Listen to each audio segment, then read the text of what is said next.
All right, everyone, welcome to the Real Estate Game Changers Show. I'm your host, Mike McKay, based in Jacksonville, Florida. And we do this show each and every week with people who are changing the game of real estate all over the country. And this is a live show, so if you have any questions, please put them in the comments for our guest to answer. This week on the show, we have Sam G. Sam, welcome to the show.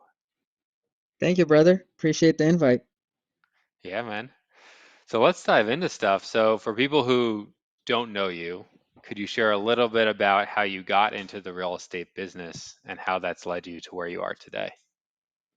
Absolutely. Well, first of all, before I even jump into that, I don't know if anybody has ever told you, but the name of the podcast is a killer name. Real estate game changers. That sounds very, very um, interesting. So that's a very cool name. I don't know who came up with it, if it was you or your wife, but that's a really, really cool name. Thanks, man. Appreciate it. Yep. So, as a real estate game changer, the way I got in real estate um, was very, very weird. And everybody's got a story as to how they got into the industry. For me, it was a little weird. So, I used to be a tour guide in Los Angeles. And I wasn't really a tour guide, I was more of a salesperson who was selling tickets on those tours where they would take Mm, you around the city and show you celebrity homes and some monuments of LA and different nice little sites.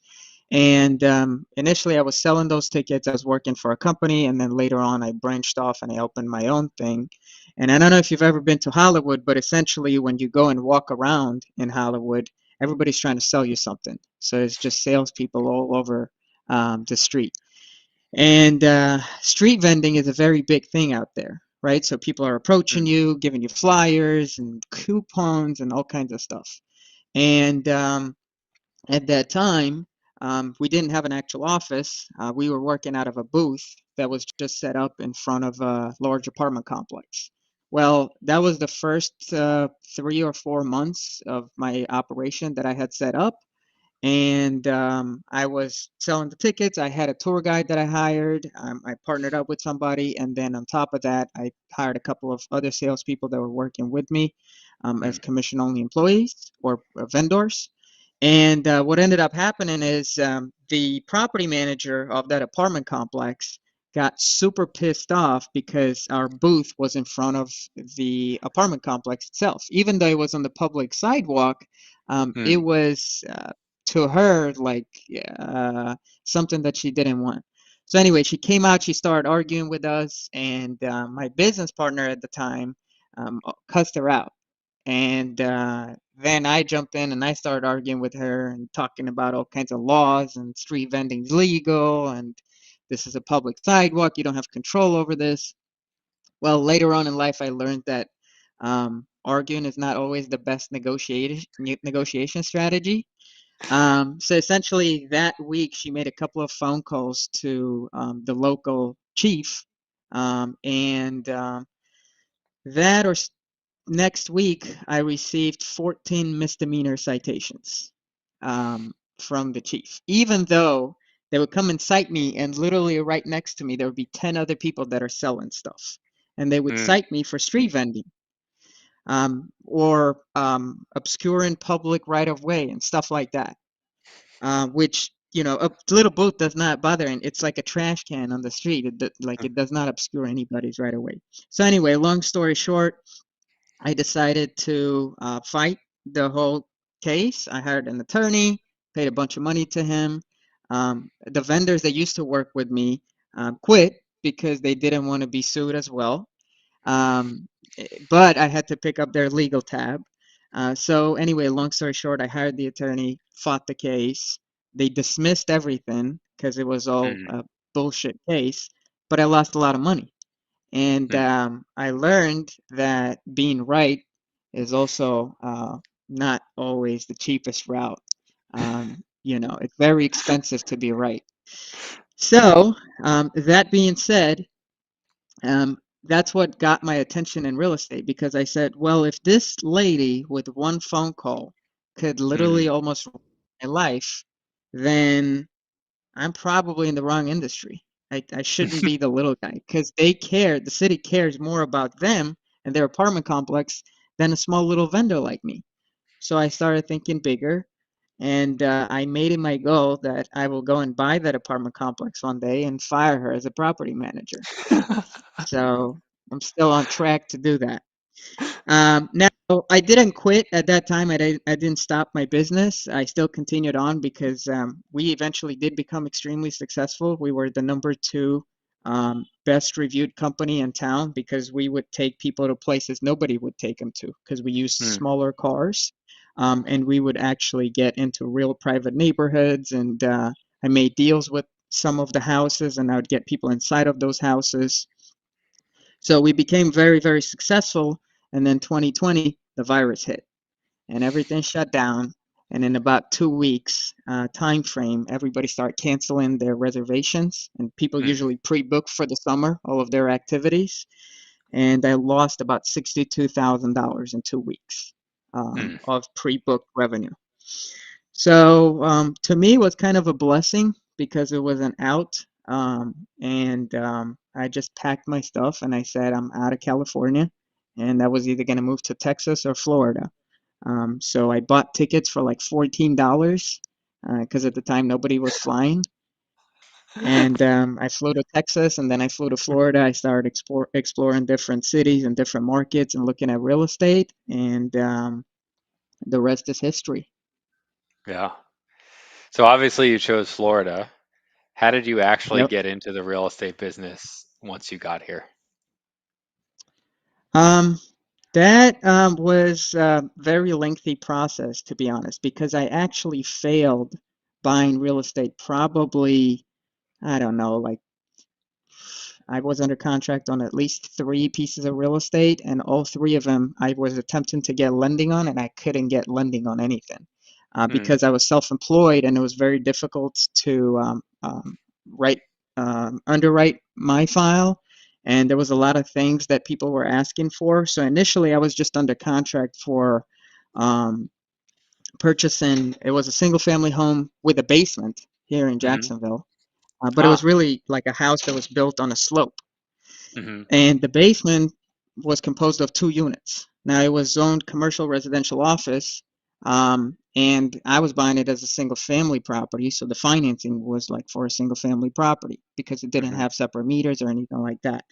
So long story short, it was a family that was selling it. They inherited it. It was on the market. Everybody was overlooking it, and it was a great deal off of University Boulevard here, Hmm. and I negotiated them to a $250,000 purchase price. Hmm. And it was a massive house. Practically didn't need any work done to it. One of the units was occupied with a guy who was an older handicapped gentleman. He was paying like $800 rent. And then during my purchase of that property, he dies. Hmm. So he dies, and I say, well, and then his sons break into his apartment and start stealing stuff. And I said to the realtor, listen, I feel very uncomfortable. I actually want to move in before closing on the deal because I don't want them coming back and damaging the property. So I've Hmm. pre-negotiated for me to move in. I moved into that apartment and stayed there for a couple months. At that time, I already knew I was going to be in Jacksonville because I got that deal. So I moved Hmm. in there. I stayed there, and then my lending kept getting denied. And then I kept going with another lender and kept extending. But at the end, I just lost my binder. I had like a $3,500 binder on that deal. I Hmm. lost it, and I just kept getting denied because supposedly the DTI wasn't working out, or it was just too risky because I was self-employed and I didn't have the full 2 years of taxes. So anyway, long story short, I got out of there, went back to LA, figured out all my affairs, put everything in place that the lenders did need, and then came back. Ah. And then I was going to buy another piece of property that ended up being a lemon. That was going to be a fix and flip initially, so that didn't work out. I was staying in a motel at the time. And then the very first person that I have ever spoke to in Jacksonville. Before I even got to Jacksonville, it was a for sale by owner guy who owned like half of Springfield. Mm-hmm. And I called him on a fourplex that he had. And at the time, he was under contract with somebody, and it was a VA loan, and he was under contract for like 60 or 70 days. And then I said, listen, I'm very interested in this because I just saw it hit the market back right after that fixer-upper didn't work out. So I called him up and I said, listen, I want to get into this deal. I want to purchase the property. Can you give me a tour? He gave me a tour. I negotiated him to give me 3% that he was going to pay a realtor towards my closing costs. Mm-hmm. And that was the one first step. And then the second step was the property was already rented out, so I could use the income for that property to qualify for the loan. And Mm-hmm. that's how I got my very first deal. So it was a regular conventional loan. So I bought it using the rent of that building, and I moved into one of the units. And that was my very first piece of real estate that I purchased, which was that Okay. 4 unit apartment building. Gotcha. So talk about because obviously we've had a bunch of discussions. You guys are in the same office building as me, and talk about what your business is like now, because you guys were hiring salespeople for a while, but then you and I have had this discussion that you guys decided we're not going to do that anymore. We're just going to do the sales. And tell me kind of like why you guys decided to go about it that way. Yeah. So I initially fell in love with finding deals and structuring deals and putting deals together, concept or business. Because Hmm. when I was looking for a deal for myself, I just found it fascinating as to like what you can really accomplish if you know what you're looking for and you know what you're doing and you know how to close. Hmm. Because essentially me not having any employment, not having anything, I was able to get a 4 unit apartment complex that's still producing income for me to this day, um, with almost nothing, right? Hmm. And all it was is just skill and knowledge. So fast forward a couple years, I've renovated all of the units in that apartment building, and I paid for those renovations by finding deals because I would just find other deals and wholesale them to other investors, and that's how I funded the entire reno. Hmm. Um, well, me and Lewis, we were partners for about what is it, 4 years now, 3, 4 years now.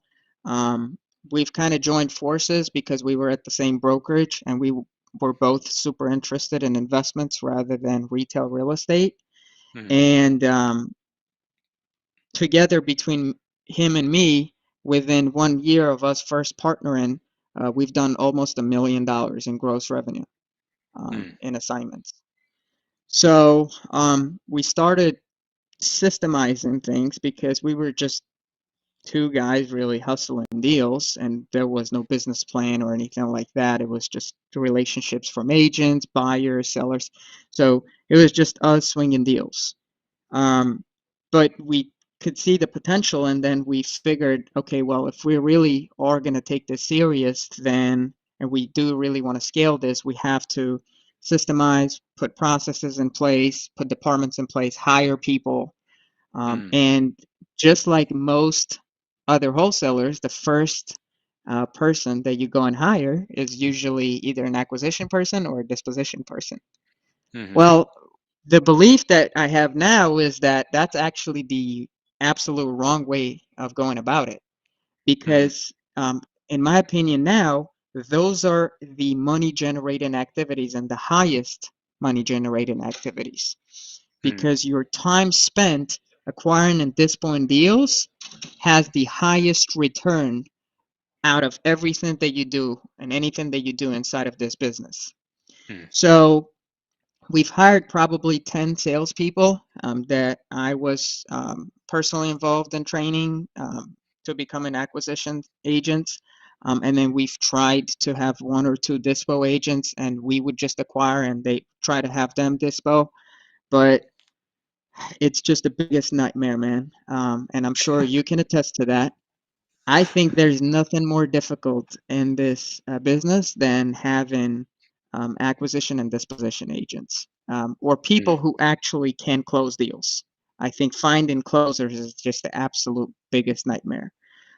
So we've gone through all of those stages where we've tried to hire, we've tried to train, and sure, at some points we didn't have the right training, right? Or at some point we didn't have the right systems in place for them to operate by. But then we would put those pieces together and we would put them in place, and then we would require certain KPIs.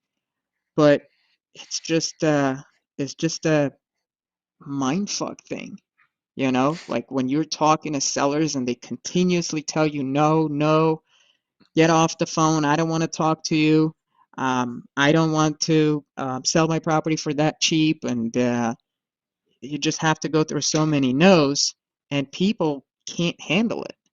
Um, mm, you know, and people don't treat every lead like it's the last opportunity that they're going to get. No matter how much you try to instill it in people, no matter how much you try to make them care, at the end of the day, every phone call is just how can I get the low hanging fruit? And that's what mm, people really want. That's why we just decided and we made a firm decision that because those are the most sensitive activities in the business and they're the highest revenue generating activities, what mm, makes sense is for the three of us to focus on those and only hire for support. So right mm, now we have a team of just me, Lewis, and Dom, which is just three mhm, people. Me and Lewis, we do all the acquisitions, and then Dom does all the dispo. mhm, And then we have two full-time transaction coordinators and one assistant for marketing, like a virtual assistant for small little marketing posts, for dispo or administrative tasks and stuff like that. And that's it. And that's all we have. mm. Hey, you guys have two full-time transaction coordinators. Like, how many deals are you doing where you decided you needed to hire a second person to do that role? So we currently have 59 deals that are in the pipeline. Like At under contract? Yeah. So some of them are under contract, some of them are pending to be under contract on the Mhm, BC side, right? So probably about 20 of them are under contract, and then the rest are pending dispo under marketing. And our close rate is very high. I think the deals that don't close is less than 10% for us. So our fallout is almost non-existent. mm. So from deals you put under contract to actually dispoing them getting paid, you're about 90%. Yes. What do you think allows you guys to do that when a lot of people are at like 75? So first, we don't lock up deals that don't make sense. So we always get it at the right number, even without going to the properties. So Mm, we almost always know we can perform. Second thing is we don't let contracts fall through. So we have really good communication, and I'm sure it happens to you and anybody. Sellers get cold feet. They don't want to close. They want to cancel. They got a higher offer from somebody. We don't let that happen. mm, So we sign an agreement. It's a binding agreement. We're going to go through with it, and we mhm, don't let cancellations pretty much exist. Um, we've had instances where we've had to almost force the sale because we have too much on the line, mm, and we just can't allow people to sign binding agreements. We are wasting our time, our marketing resources, and our team's time and work to then just cancel an agreement because somebody has gotten a higher offer. Because in most cases, that's really the reason. People will tell you all kinds of stories. Oh, my daughter's graduating and she's going to move in with me, and I thought she was going to get an apartment, or somebody got sick, or I'm in the hospital, whatever. And it's almost always bullshit. yeah, Almost 9 times out of 10, they just got a higher offer. yeah, And then you just have to wait for that memo to kick in and somebody calls you. yep. So tell me about that. Tell me how you're handling that conversation. That person calls and they say, "Oh, Sam, I decided to keep the house." It's just What do you say? impossible. It's impossible. And that's literally what I would say. I'd say, I understand, totally emphasize with your situation, totally understand everything, but unfortunately, that is not possible. We can't really um, um, cancel this agreement. Sometimes you would just refer to a third party and you'd say that you have people to answer to, and you're not the Mm, only decision maker, and you have partners or you have investors, and they won't let you out of an agreement. And it's a binding legal contract. You've signed it. There was an agreement, an intent on both ends, and intent is really the biggest um, the biggest driver in those conversations, because somebody's had intent to sell and the other party had intent to buy. mm, That intent has been in place at that time when the contract was getting signed. So you can't just say, "Hey, all of a sudden everything has changed," right? mm. So there is no such thing as, "Hey, I'm just out because I Yeah. changed my mind or I got a higher offer." So a lot of the times it's just, this is impossible. Unfortunately, that this is not going to work. And one of the ways we prevent that from happening, or we get ahead of problems, is we don't sign agreements that people don't read, right? So Mm, I'm not going to sign an agreement with you if you haven't read through the whole agreement with me. So any contracts that we sign, it's mandatory in our firm that I can't just send it out to you. I can't have your attorney review it and then you sign it. None of that. You have to review the contract line by line with me on the phone for me to move forward. If you're not comfortable doing that, we can't have a deal. And in the mm. contract, I specifically emphasize a clause that talks about defaults and what will happen if you default on your end. Ah, So whenever those conversations happen, you just bring them back to the agreement and you say, "Remember how I told you that I can't sign a contract with you until we review everything and we go line by line? Well, remember there was a line we went over that said that if you don't close or you breach the agreement, we're going to enforce specific performance. Well, here we are now." mm. Interesting. Yeah. And then how do you handle that on like I know you guys do novations, right? How do you handle that on Mhm. a novation? Because you kind of need their cooperation to sign a lot of the other paperwork for a novation, or at least the way I do them. I don't know how you guys do them.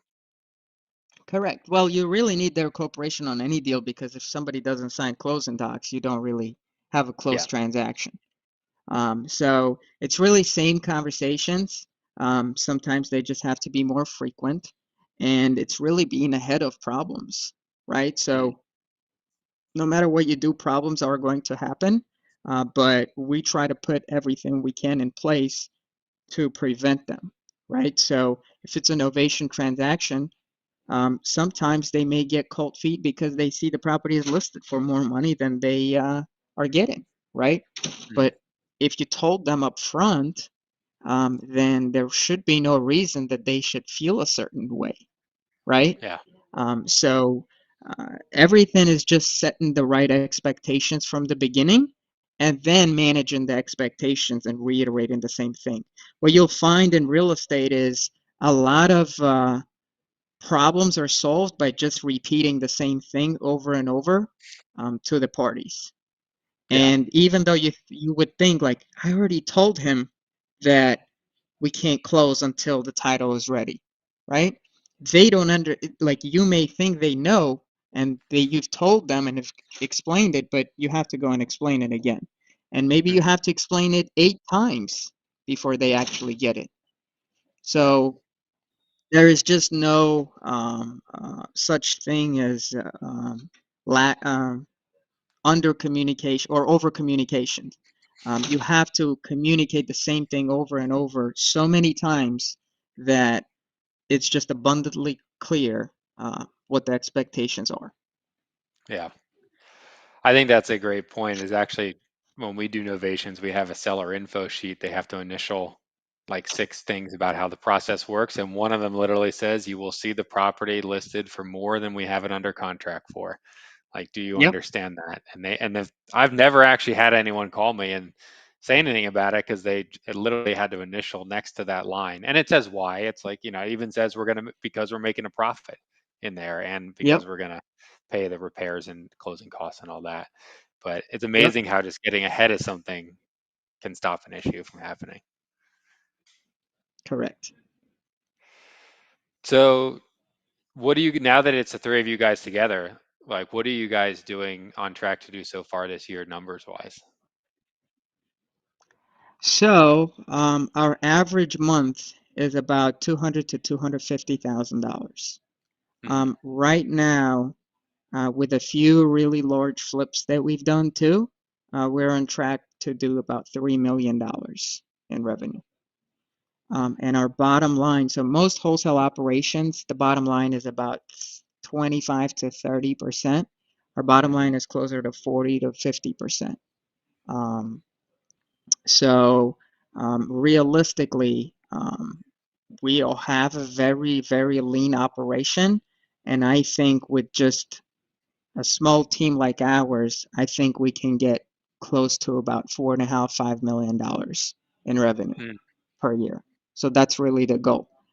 For this year, we did set out to be at 3 million for the year, and we are Hmm. on target to hit it. Yeah. And then, I mean, what are a lot of those expenses going to, like, besides marketing and just the people who, a couple of support staff that you have? So the we do pay a lot to our support people, right? So to get good talent, you just have to sometimes overpay a little bit. Hmm. So for instance, our TCs, they make more than an average TC would make. And Hmm. we even pay our TCs commission um, Huh. on deals. Yeah, I don't think anybody's doing that. Now it's very small commission, it's not as much, but we have those incentives in place to kind of encourage them to work on the right files at the right time, right? So we want to Hmm. have those incentives in place. The other thing is um, we have automations and technology that we utilize. Hmm. So I don't have any follow-up. I don't do any follow-up, and I don't want to do follow-up, and I don't want humans to do follow-up. Why? Hmm. Because no matter if it's me, if it's somebody else, if it's somebody that I trust 100%, they will drop the ball. Okay? Somebody will not get followed up at the right time or at the right place. Hmm. So we use a lot of technology, right? So some of our costs are attributed to, so we have our software, AI Speakly, and the software that we've created is a talking AI bot. It obviously also texts and it has all kinds of automations. Um, to make my job easier, but essentially does all of the follow up for me, right? Hmm. It does do lead generation as well, um, but really, I think the game changing aspect of the software is the follow up and being Hmm. able to go into our system and dig for money. Because essentially, 24/7, all the leads that we have in the system are being worked on. I don't Hmm. think there's any um, operation that has 24/7 their leads being not just texts and check-ins, but actual conversations happening at all times. So technology is a big piece that we spend money on. Obviously, our people, and then it's also deal dependent, right? So there are a lot of deals that we'll go and spend a ton of money on before we close. I'll give you an example. Hmm. There was a seller that we bought $35,000 Tesla car for before we closed on the deal. Huh. And that's what it took to get it to the closing. So our next ad is going to be, if you want a new Tesla, sell us a house. I Yeah. like it. And we our own money, right? So we wrote the check, we bought her the car. She was an Uber driver, and the closing couldn't happen because title wasn't ready. And she didn't have money to get groceries. She didn't have any money because her car broke down. in the middle of the transaction. And she was Mm. freaking out, and she was almost threatening, like, listen, I'm not going to close. She was trying to talk to other people. Oh, they can close in 1 day. I can quit claim it, blah, blah, blah. And then at the end of the day, we had to have that conversation, right? Listen, this is impossible. We've signed an Mm. agreement. It's legally binding. We can't lay you out of an agreement. She still went and signed an agreement with somebody else. And then they called us a few days later, Sure. and they said, we see your memo. You're under contract. What can we do? We said nothing, and they released her out of the contract. They went back to her and they said, you can't sell us your house. You have to sell it to these guys because they have the right to buy it before we do. Mm.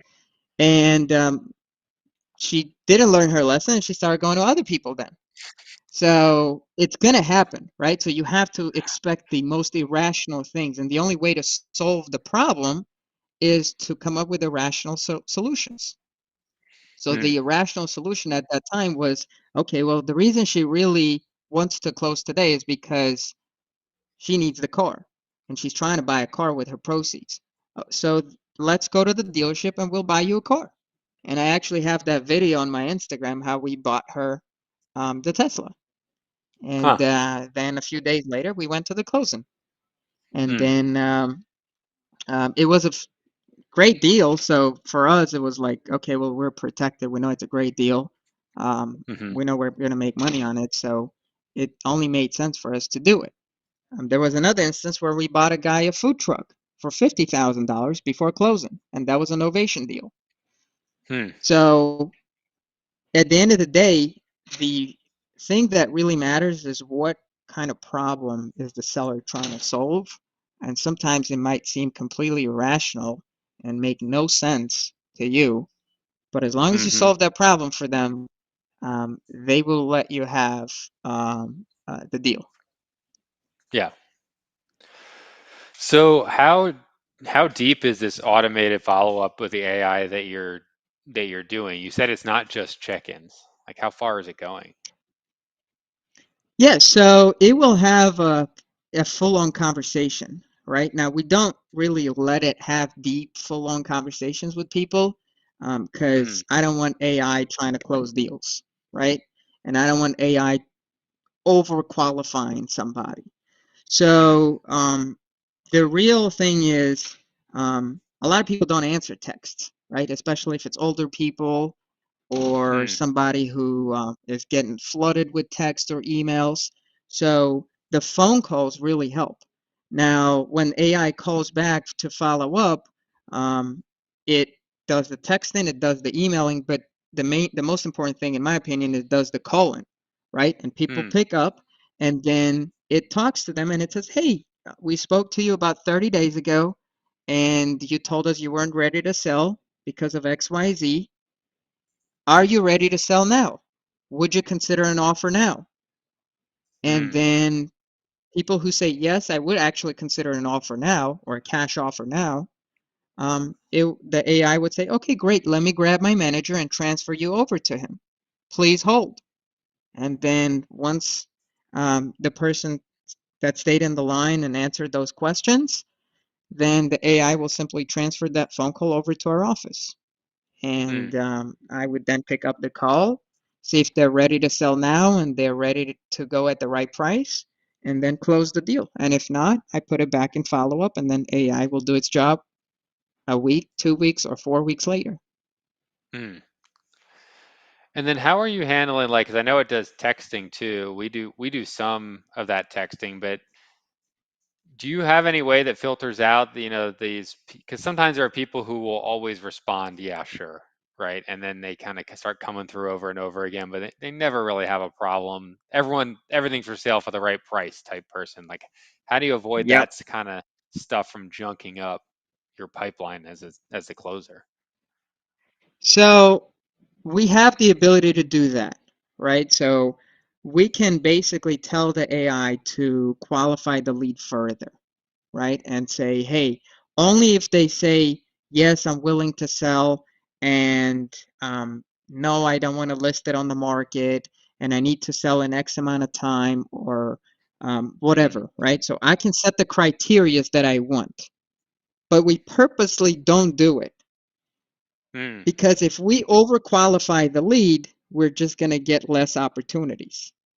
Mm. And the whole concept that we started, which is the all leads suck concept, is the fact that um, almost any lead that you talk to, and you know how people categorize leads into hot and warm and cold and follow up in 30 days, whatever, right? So there's all these categories.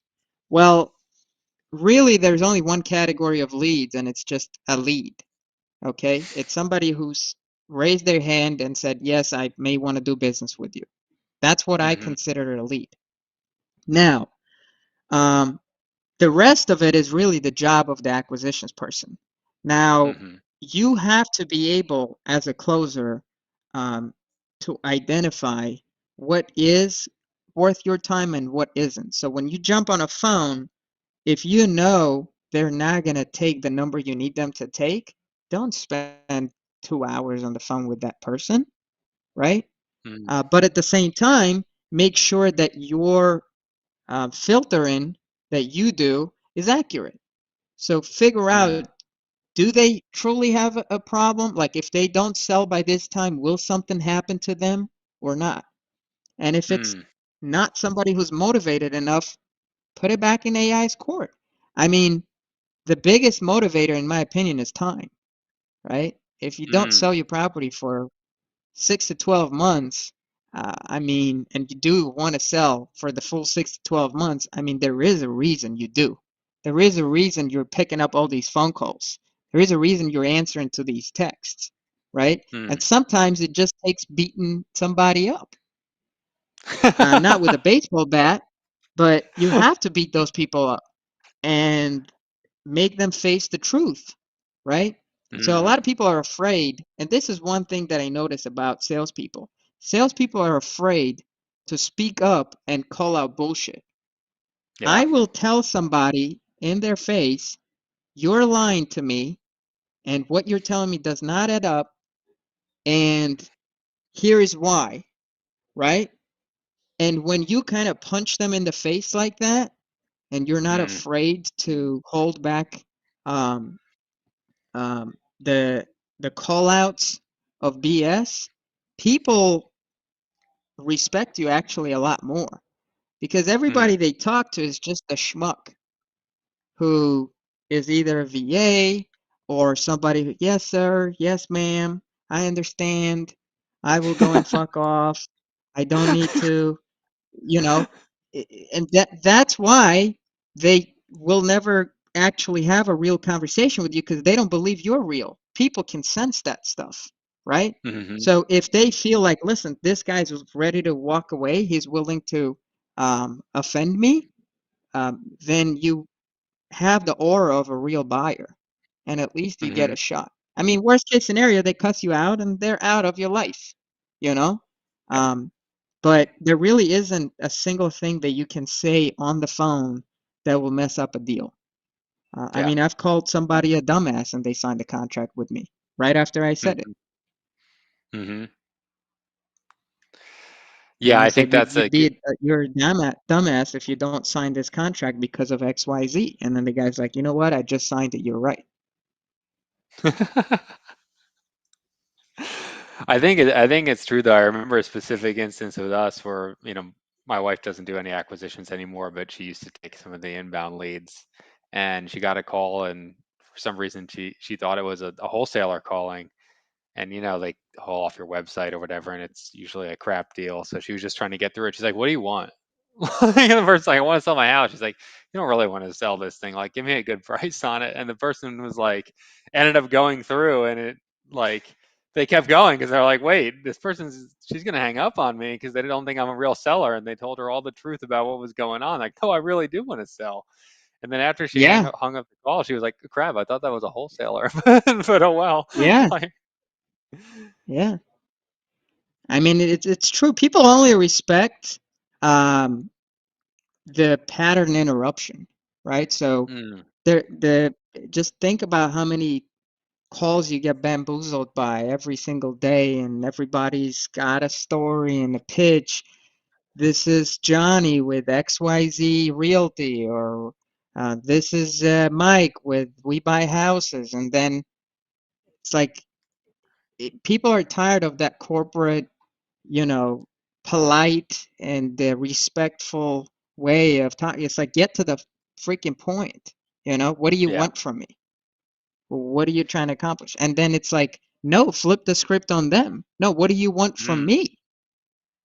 Right? Mm-hmm. What do you want me to do for you?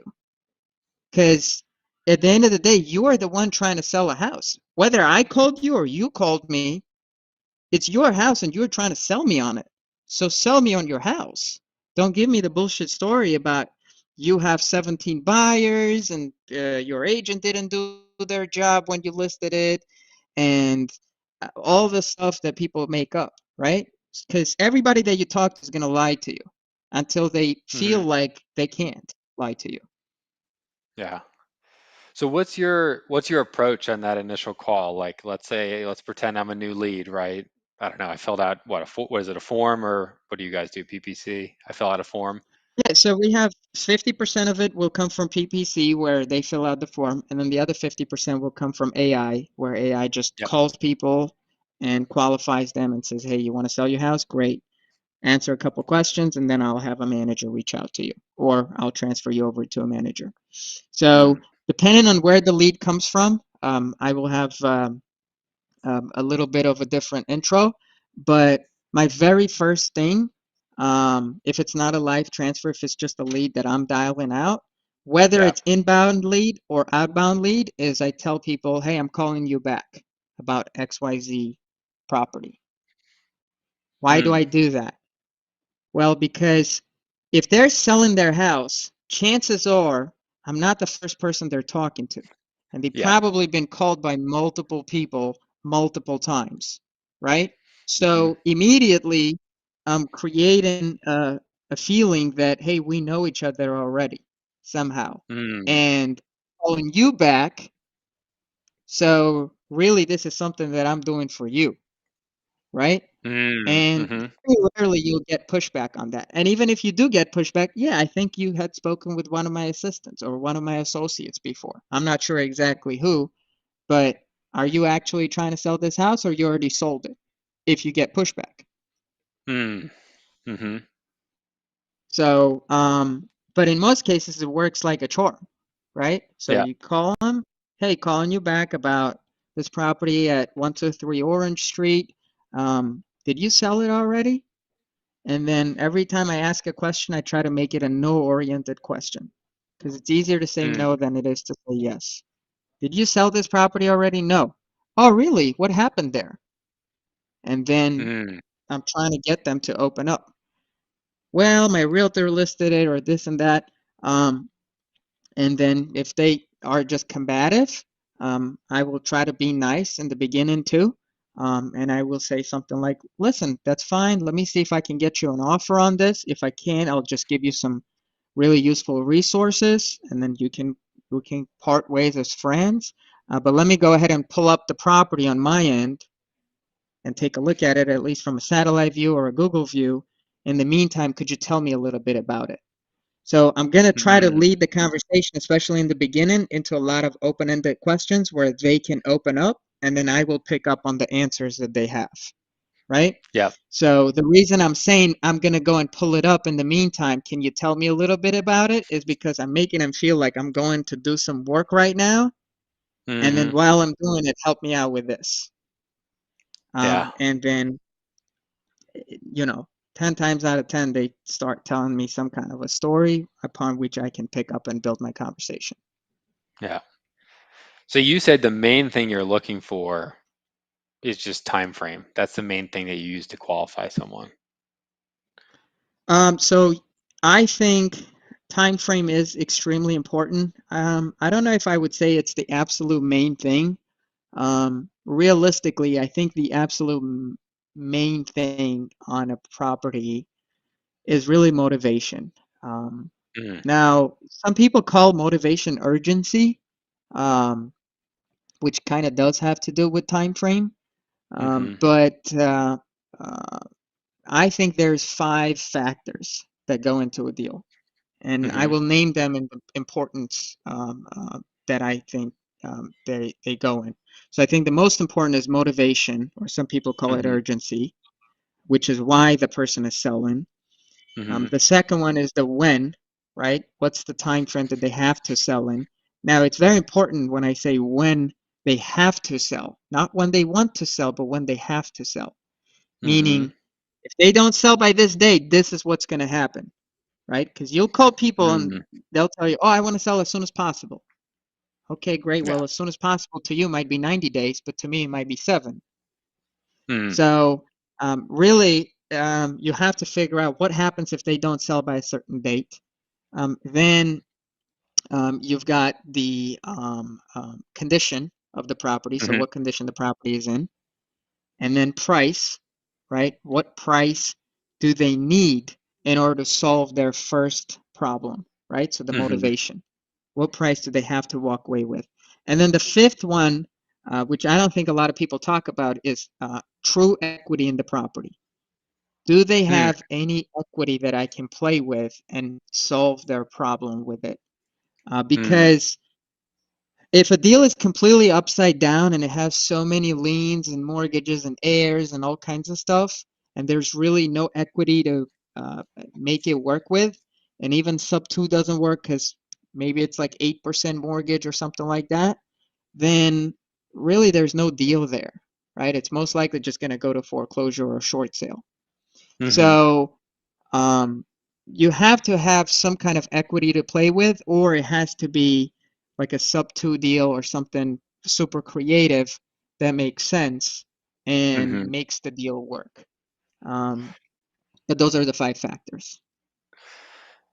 If someone has a reason to sell, but they're nothing bad's going to happen if they don't do something by a certain point, are you still even pursuing that lead at all, or are you just putting it to the AI? I would pursue it, honestly. I would still have the conversation. Mhm. um, because I've had many deals where we've made 40, $50,000. They didn't have to sell, and they could have listed it with a realtor, but we still made a really profitable transaction out of it because, some people value speed and convenience, and the fact that I consider our team a much higher quality professional and somebody who will get the job done for sure than Mm. 99% of realtors out there. Mhm. And you know, uh, Things are always going to come up and not always going to go in the way the sellers think they are, right? So you Yeah. may think, yeah, I'll list it and sell it for this, but then what happens if you don't? What happens if an inspection reveals something? How are you going to, pull together your resources and make that repair?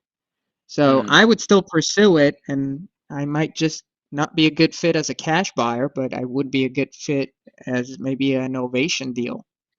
Mhm. How long are you spending on calls with people before you get to an offer with them? At least an hour. At least an hour. Wow. Yes. Yeah, at least an hour. Um, Not every call that I do is a one call close, but I do have a lot of one call closes. Mm. The longest conversation I've had, I think, was 3.5 hours on one Yeah. call. Yeah. Um, but yeah, I think if you're not spending an hour with somebody Mm. and you're making an offer, you're leaving money on the table. Mm. Gotcha. And then how do you play like your offer section? Are you just make them an offer? Or are you saying you I'm curious to hear how like your price section works. Like do you put them on hold and have to run it by someone or what's your strategy? Um, you know, I actually try to get them to make an offer to themselves. Mm. So a lot of the times I will go through the math with that individual and I would make them see the options they have on the table for themselves. So I'd say, listen, I Mm. think your property might be worth this. Now let's do the math and see how much money it's going to need to get it to this condition. Then let's do the math and see how much in fees it's going to cost to sell it because you have to pay realtors now, you have to pay closing fees. Um, Probably have to give concessions to the buyers, and then you have to hold the property for 3 to 6 months and pay Mm, insurance and taxes and a mortgage. So I try to get them to a certain number before I even make any kind of offers.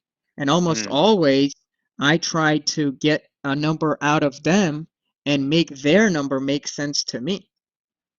So people mm, who make offers and shoot numbers, I think, are shooting themselves in the foot because you're essentially negotiating against yourself. mm, So instead of doing that, I just try to get the seller's asking price work.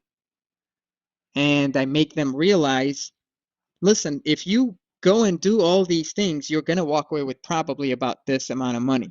Now, if I eliminate all of those headaches for you, right, mhm, you are going to get this. How much of a discount can you give me? And mm, where can I make sense of it? Because I have to still do all those things, but I now have to pay closing costs on top of this to buy this. mhm, And then I also have to tie in hard money, and um, I have to basically do the project and make something on it.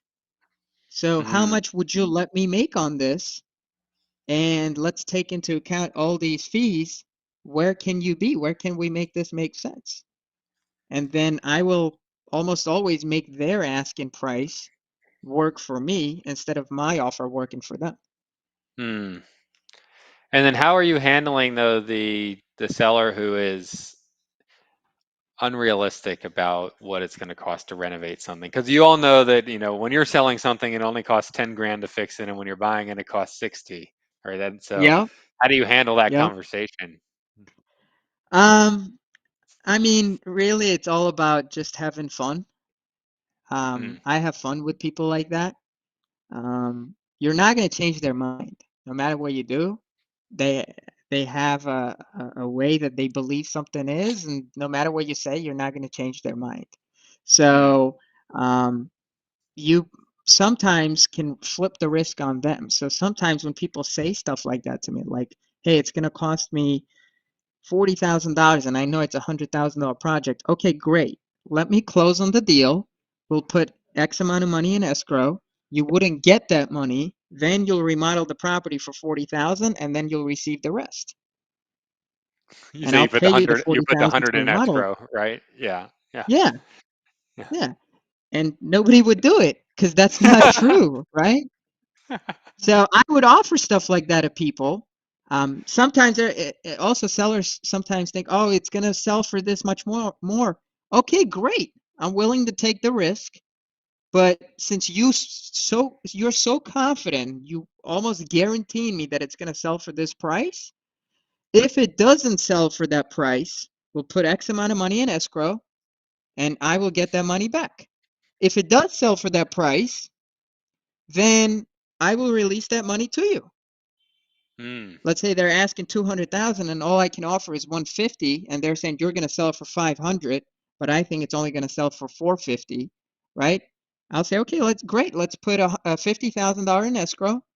And if it doesn't sell for this amount of money and it sells for what I think it's going to sell for, then I'll get my 50 grand back.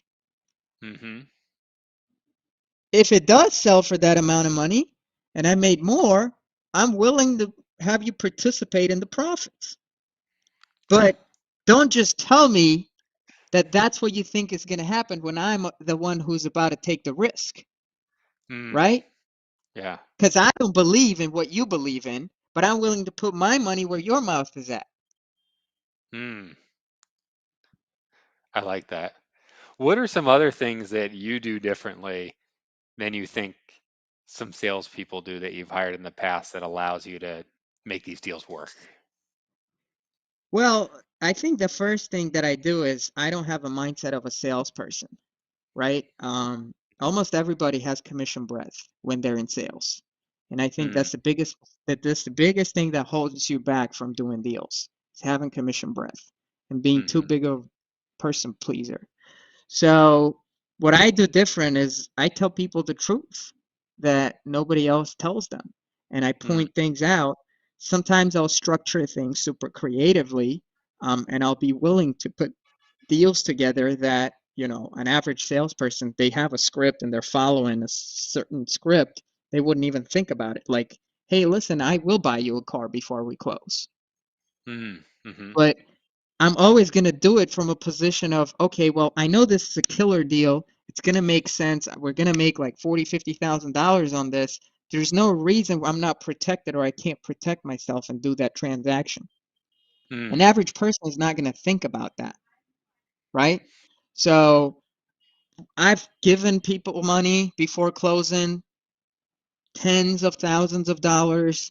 Um, I think the highest was like a 50 or $60,000 loan before closing that we've given out. Mm. And you can't really, like, if you're a salesperson, it's not your company, so how are you going to say things like that, right? But Mm. I've always tried to instill that in people and almost train them to say stuff like that and say, listen, we'll figure it out. Like, I will take care of it. Just make it make sense. As long as it's a good deal, I'll do anything that we have to do. Just make it a good deal, though. Mm. So, um, it's just a matter of thinking a little bit outside the box, Mm-hmm. um, and not having commission breath and being a Yeah. true buyer, right? So when I speak and when I talk to people, they know I'm a true buyer, and almost no salesperson can say that. Yeah. And then you guys are doing stuff not just in Florida, right? You're in a kind of a larger market area than that. Yeah, I mean, we pretty much will do a deal nationwide. We've even done deals in New York, which nobody really markets in New York, but deals have come our way. Um, so really we focus on a few states and our marketing is focused on a few states. It's Florida, Georgia, Alabama, Texas, Missouri. We just picked up a $6,000 house in Missouri. It's worth about like 50 grand. It was a squatter situation, drug house, a bunch of Mm-hmm. stuff. The owner shot the squatters, went to jail, then was living in a forest. uh, yeah. Anyway, long story. They just broke back into the house and cut all the wiring. By the way, today I found that out. Wow. So I mean, we do deals practically anywhere in the states. But I mean, Florida is kind of like our home base. So as far as flips and stuff, most of them are here. We are buying a flip tomorrow in outside of Atlanta in Georgia. So we've done a couple of flips in Alabama. We've done a couple of flips in Georgia. But we really try to keep the properties that we are gonna buy and flip or do major renovations to here in Jacksonville or like surrounding areas. Yeah. Gotcha. And then are you guys mostly focused on like is it inbound marketing for all those states, or how are you marketing to those areas? Yeah, so for those states, it's mostly inbound marketing and then AI follow up. AI So follow-up. even inbound marketing doesn't really, um, like people say, oh, you close 1 out of 15, 1 out of 20. So we are tracking that metric. I think right now I'm closing 1 out of 7. Um, and the thing is that when you track that metric, it's very important you be accurate on uh, leads that haven't closed yet, but will probably close, right? So Mm. you're going to get deals from those channels 6 months down the road, Yeah. right? So you have to always look back and figure out, okay, well, what other deals have closed from this, and not just look at like a 3 month span. So if you Mm. don't have a year of data at least, you can't really judge, your statistics and your KPIs. Are you guys doing anything unique on the inbound lead side to ensure that you get like the highest quality leads, or just pretty standard stuff? So I mean, there's a lot of stuff that you have to do. One of the things, and it's all technical, right? So I'll give you an example.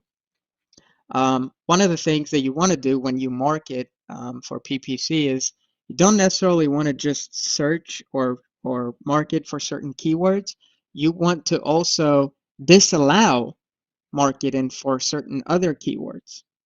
For Mm. instance, people that search realtor in XYZ market, I don't want to talk to those leads, right? Yeah. Or top realtor in this market. I don't want to talk to those leads. Or people who search sell my house on the market or whatever, right? So there's a bunch of Mm. those keywords um, that we exclude from our campaigns, and our Mhm. ads would not show up for those things. The Mhm. other thing is when you're bidding, because PPC is really just making bids on Google, Mhm. um, or Facebook, when you're bidding, if you have SEO on your website, it helps you get more leads and helps your ad show up a little bit higher in the ranking with Mm. less money. So if you have good SEO, it actually helps your PPC campaigns. Huh. So Okay. yeah, there's a lot of little technicalities that you just have to be aware of. We don't do it ourselves. We outsource it to Bateman Collective, Mhm. and then they do all of our PPC. If you need the link for, because I don't know if every one of them is really good, right? The guy that we Mm. use and we have is really, really good, and he gives us a lot of attention. And he even himself states that most people cancel in 30 months, right? And most people can't make sense of these deals and they can't close, Huh. right? It's not really a lead problem, though, it's a closer problem. Yeah. So we are like they're making studies on our company right now with the Mm. amount of deals that we've been able to close from them. And they want us to run like an ad campaign or something like that for them with the Uh-huh. testimonial. Um, but if you need the link to our guy, to the exact guy that we're using, you can let me know, and I don't know if we can maybe put it down in the description, or maybe you can have it, Sure. whatever you want. Are you guys, because I know how important it is with PPC, and we've never done PPC. I've always wondered this, like, do you turn the ads off after a certain time at night when you know you're not going to be able to get to those leads immediately, or do you keep them We running? had we had so many conversations about it, and we Yeah. still fighting whether we should do it or not. We don't. So Okay. we get submissions at 2 a.m. in the morning, and the reason we don't turn it off is because we went back and we looked, and there are deals that we've done from people who came in at like 3 a.m. Yeah. You know, so I mean, it's just really speed to lead kind of thing, and I mean, if they're submitting forms out there. Um, if they're submitting them at 3 a.m., nobody's calling them anyway. So you just got to Yeah. make sure you're the first guy that calls them. Now, same thing on the weekends, because we also fight about whether it should be on the weekends or not. So I personally try to work 7 days a week. I Hmm. don't work full days, Saturdays and Sundays, but we have shifts, right? So one weekend Mm. it'll be me who answers all the calls, and then the other weekend it's Lewis who answers all the Mm. calls and leads. And then we have KPIs, and we have to get to those leads within 5 minutes of them coming into the door. Yeah, for sure. Yeah, but it's expensive. It's very expensive. In terms of just the cost per lead or Yeah, marketing spend in yeah. general. I pay like I think it's close to like $250 a conversation, basically. 250, $300 a conversation. So we're spending close Yeah. to $16,000 a month on these leads. Conversation for you as a lead who actually answers the phone, or what's that defined as? Um, it's probably, yeah, I mean it's somebody who answers the phone, but I would say almost all the leads that we get, we are able to get on the phone. Not all of them, Really? but almost all. Okay. Yeah. Um, because because of AI, really. Mm. So when the lead comes in the door and I call them, so first I don't call one time. I think if you called somebody one time, you didn't call that person. No. So I dial a minimum of 3 times, and then we don't text. And for the first 2 days, I just dial. And I would usually dial 3 times in a row and then 3 times in a row in a few hours from then. Hmm. And then I would start dialing and sending bait texts. And then Mm, if the person doesn't answer for 3 to 4 days straight, then I send it to AI 10 Days of Hell. mm-hmm, And AI 10 Days of Hell calls, texts, and emails, and the calls and texts are going out from different numbers multiple times a day for 10 days straight. mm-hmm. And most of the time, people get revived from hell Uh, and come back to us. when you say bait text, how do you mean by that? So I'll give you an example of a bait text. It's something like, "Hey, the inspector's in front of your house," or "I think I messed up the numbers," or Just trying to get something a like, response. Yeah. yeah, or something like, "Hey, the money is ready. We're about to wire the funds, but the title company doesn't have your account." Stupid stuff, right? Um, or "I think I messed up." Just leave it vague. Like all I'm trying to get from them is just some kind of response, and then I'll recover from it, right? I Sure. can always say, "Oh Yeah. yeah, it was Easy. supposed to be to another file or whatever," right? But I just want to revive them so that I can talk to them. And then as soon as they reply, you're just hitting call because you know their phone's in their hand, type of thing. Yeah, hell yeah. Yeah. Yeah. Cool. Well, we're getting close to the end here, man, and there's always two questions I like to ask at the end of the show. The first is, what is the craziest or most uncomfortable situation that you have ever experienced in a real estate deal? Uh, so I don't know if this is the most uncomfortable one, because I have a lot of uncomfortable situations that I experience probably every day. But this is one that comes top of mind. So there was one deal that it was a novation deal. Now, I didn't put it on the market necessarily. We just had a retail buyer for that Hmm. transaction. It was a house at the beach. And it was a JV deal. So it was somebody we JV'd with. And we helped them dispo it to a retail buyer. And their minds were blown because uh, they couldn't sell the deal for like months. And we had the right buyer for that property. He was closing on it, and he didn't want to pay our fee on the HUD. And he was like, "I'm divorced. I don't want to show the money, and I don't want to show that I had this much money and I bought the house. Can I pay you guys outside of the HUD?" And we were like, "I guess, yeah, we could do that." And he was like, "Let's structure it as a consultant fee," or I guess he consulted with us, and we said, "Okay, we'll have to structure it as a consultant fee and you can pay us on the side." And then he was like, "Well, can half of it be in gold and not Stop. cash?" Yeah. So we said, "Yeah, I guess it could be." And he had stashed gold, and he came to the closing table, and we were closing the deal at the title company. And as he's signing the papers, he handed us a duffel bag, kid you not, and it had cash and gold bars.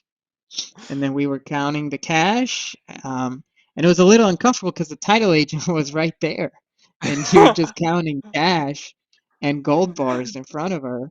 And it feels like a drug deal, but it's like everything's legitimate. And then he asked for the duffel bag back. He's like, "Hey, I need the bag, please." And it was like a black and pink bag from his daughter or something. So yeah, I mean, I think it was good. Now I'm saying it's uncomfortable, but I mean, it's just another deal, and then Yeah. we get situations like that every day. Hey, as long as the money was real and the gold was real, it's all good. So Yep. cool. So there's a another question I always like to ask before we wrap up, and this is from more people who are starting out in the business, which is if you could go back in time, give yourself one piece of advice when you were looking for your first deal, knowing what you know now, what would you tell yourself? Just to actually have a little more confidence in the deal that you lock up. So when you lock up your first deal, You're not sure it's a deal, it's not a deal, right? And then when you go to push it out there, you don't have as much confidence, and then buyers start to beat you up, right, on your Hmm. transaction. So I remember my very first deal, I made 5K on it, and when I started looking for buyers and I posted it in groups and stuff, people started reaching out to me, and it was a great deal. And I could have probably made like, I don't know, 10, 15 grand on it.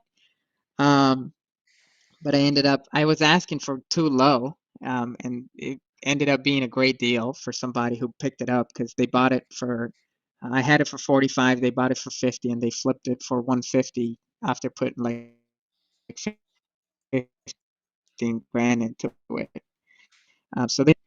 But long story short, people were reaching out to me, and I didn't know what I was doing. So I was like, yeah, I mean, I'm willing to give you the deal because people did want to buy it.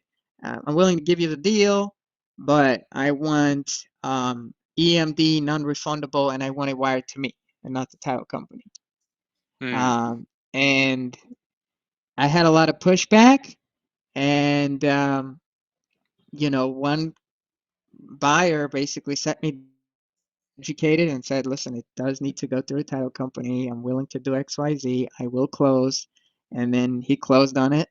Um, but I know that I left money on the table just because I wasn't super confident. And I could have made a little more. But,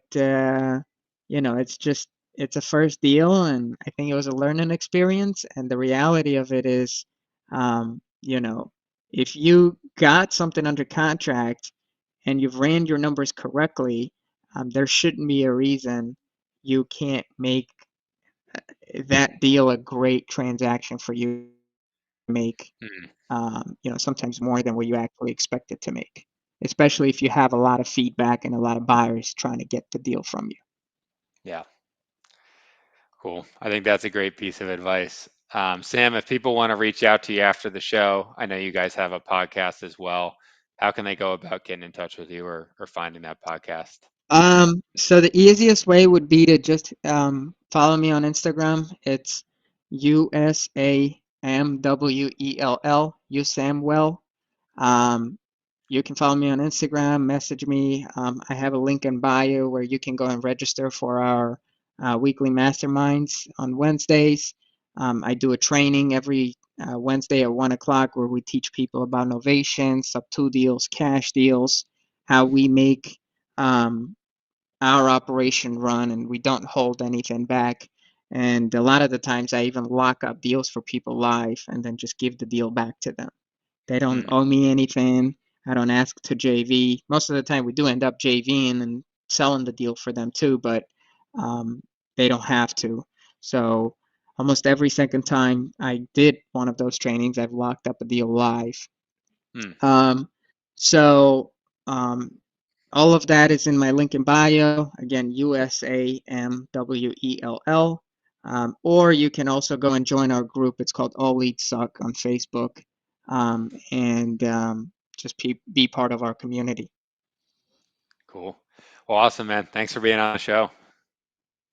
Appreciate it, man. Thank you for the invite.